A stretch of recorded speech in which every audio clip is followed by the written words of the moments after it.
Hello, US 101 history class. Um, just want to mention a few things for all of you, and just to have a little discussion, and I'll keep it brief as possible on um, how to engage with the material in this class. Uh, you will begin to realize, if you haven't already, that I don't have multiple choice questions. So you're gonna, even for the exams, it's gonna be that you're going to have discussions. You're going to look for information in videos, and then you're going to write on topics uh, um, on Sundays. And you're not going to be doing any research. You're going to just focus with the material that we cover in class. Now, um, you have access to Howard Zen from your school, and I also have links to it for free online for this class. This is the Howard Zen book. There's another picture. You might have a different cover than this. This is the actual face of the late professor. But there's a few things I just want to say about this. This is one of the most popular history books in college, and it also is understood to be very left-wing politically, very biased towards that position.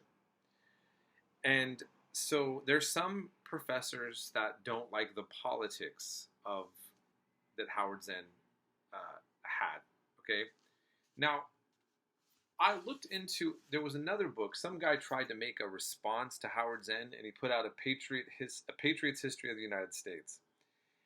And this book pretended, or I say pretend meaning it tried to be a more conservative version of this book. And this is not a bad book. It's kind of just a standard history book, but it doesn't set it up for engaging conversation and debates like this. This is what this book is set up for. This is why I use this in a lot of discussions. And just to let you know, I taught a night class with many of my students, and I had a gentleman that was very conservative. He still enjoyed engaging with this book because it's not that it's giving false information. Remember, you got to understand this. A political bias, whether somebody's to the right or the left, doesn't mean that it's false information, but they might highlight particular things that are more applicable to making a case for their political point of view, right? And so that's just something to keep in mind. I had a professor, and he was a very, this one man, uh, he had very strong opinions about a lot of different topics. And one student said, well, where do you recommend that I get information? He's a political science professor. He said, I highly recommend The Economist. Now, the funny thing is that the political views of The Economist were the exact opposite of his. The Economist is a magazine that's it's very long time established magazine. It's kind of like the British Wall Street Journal, and it's globalist. In other words, it really just focuses on justifying a world of markets. It's not tied to any really nationalist interests, and even if it endorses or seems to favor a particular president or criticize a particular leader, it's usually in regards to their policies to markets. Okay, it's very market focused. So again, if you're somebody who is critical of global capitalism from the left, or if you're a conservative nationalist and you're more interested in national sovereignty versus access to markets or what's good for the global markets, then you're going to have different politics than this magazine. But I think what he was pointing out, and I feel the same way about The Economist, is that most people don't debate if it's fake news. You know, in other words, is it authentic information? You might disagree with the interpretation of the world through some of the editors, but the information is very solid about explaining, you know, foreign policy events and what's going on in the world. So what I want you all to know is this. I have my own political bias as well.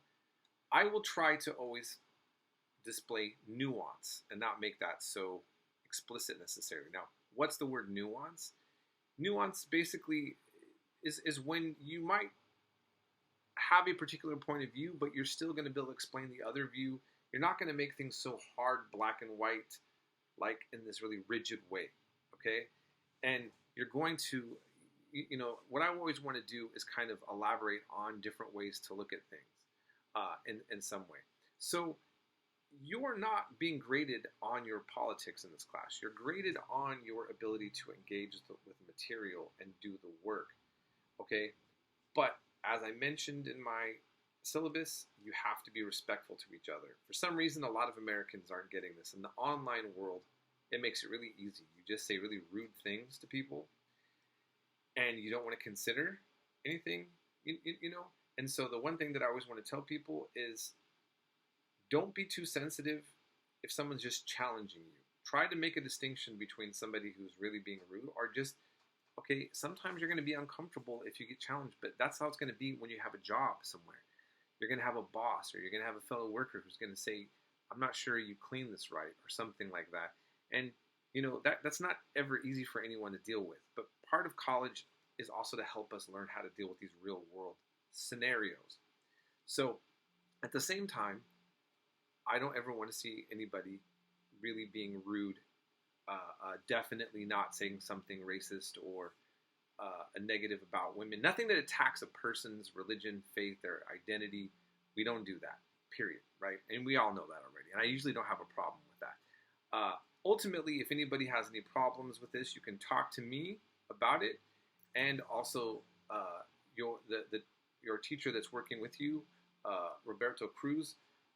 If anybody's having some issue in the discussions and you're getting upset about something happening there, this will be addressed. But I have to say, I'm very happily can say, I really don't have that problem too much with students. So I just wanted you to think about that. And then the last thing I wanted to say on the papers, I want to remind you that all of my assignments, I'm looking to see that you have been working with the material that we've been going over in class. That's what I want to see. So we're not doing research. I don't want to see citations at the end. And, wherever I'm looking at, like, your work, I should know, it should be very clear that you're working with what we covered in class, okay?